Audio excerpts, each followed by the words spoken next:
stories that we can tell where shit really seemed unbelievable. Like for real, it seemed okay. I think I told y'all the story, and I'm gonna once again brief. I had a gun put to my forehead right here, by a cop, by campus police. Absolutely, that happened. I have 6 or 7 witnesses who can testify to that. We was in a car accident. We walking back, like I said, I'm giving y'all the short version because a lot of stuff happened in between. But anyway, in the car accident, we walking back. Police pulled up for the call we made to help us. We made the call to them. And we walking back because they took super long to get there. They pull up 2 cars deep. One hopped the curb in front of us, one skirt behind us. He didn't hop the curb though. I guess the one who was in charge, and I guess they decided to play good cop, bad cop. Bad cop hopped right out. I was walking in front of everybody else, but we all walking together in a pack, but I just happened to be slightly in front, maybe a step or 2. Well, he jumped right out and put the gun right there, y'all. And I don't mean like that, so y'all can see. I mean like right here touching. Breathe. Okay, whoa, what?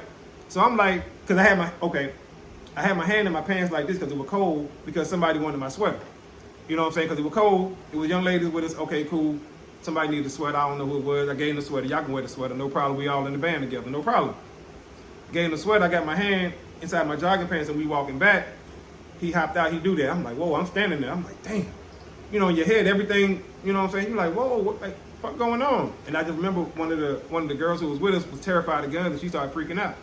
I mean, like screaming, y'all. I'm freaking out. Okay, so like I said, they playing good cop, bad cop. Good cop come over and he telling the dude like, hey, chill. You know what I'm saying? Like, what you doing? Like that type of, he ain't saying it, but like it's that type of action, that type of motion and movement. And the girl still yelling and screaming. I'm telling her like, hey, chill out. And she's saying, hey, I'm scared of guns.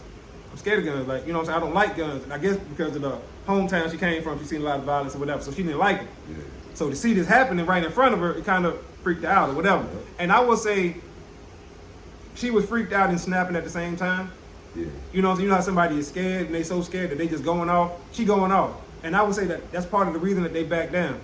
Or I would say that's part of the reason that old buddy decided to play good cop. Because at first he was just standing there, so I don't know if he was a bad cop too.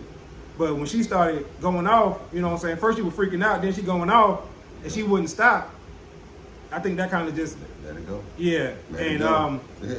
He put the gun down and hopped back in the car and he just skirted out. Didn't say, I'm sorry, my bad. None of that. Then the good cop was like, hey, I can give y'all a ride back to the school.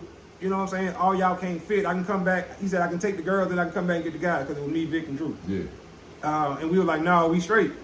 We good. We gonna walk back. And the girl was like, no, we gonna walk back with them. And he was like, all right. And he got in the car and left too. That shit really happened at the school, y'all.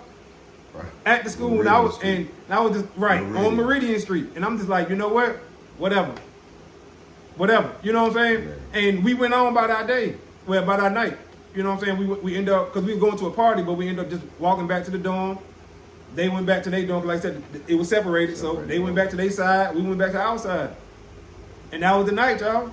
That was it, because actually at that point, we had enough excitement. And I think me and Drew ended up going back out anyway later on that night because it was the weekend. We ain't had shit else to do anyway. But I'm saying for that group, everybody went their own way. He know the story. I told him about the story the same night it happened. Right. I'm tripping. I'm telling him about this shit. I'm on my way to a party, like. Right. So y'all not coming? Huh? What you mean? Okay, y'all not coming, but what happened? Right. Like, hold on. Whoa, what? Yeah. So yeah, man. Shit, man, we had so much, like I said, stuff like that. And I'm gonna be honest with you, because I know a lot of y'all like, man, you didn't report that, you didn't blah, blah, blah. No. None of that. No. None of it. Like, we got time for that paperwork. My folks didn't even know about it until a certain time after. Right. And I'm just being honest because I was just like, you know what? Especially back then in my head, I'm like, oh, this is just what black folk got to go through. Yeah. We talking about 97, 98. Yeah.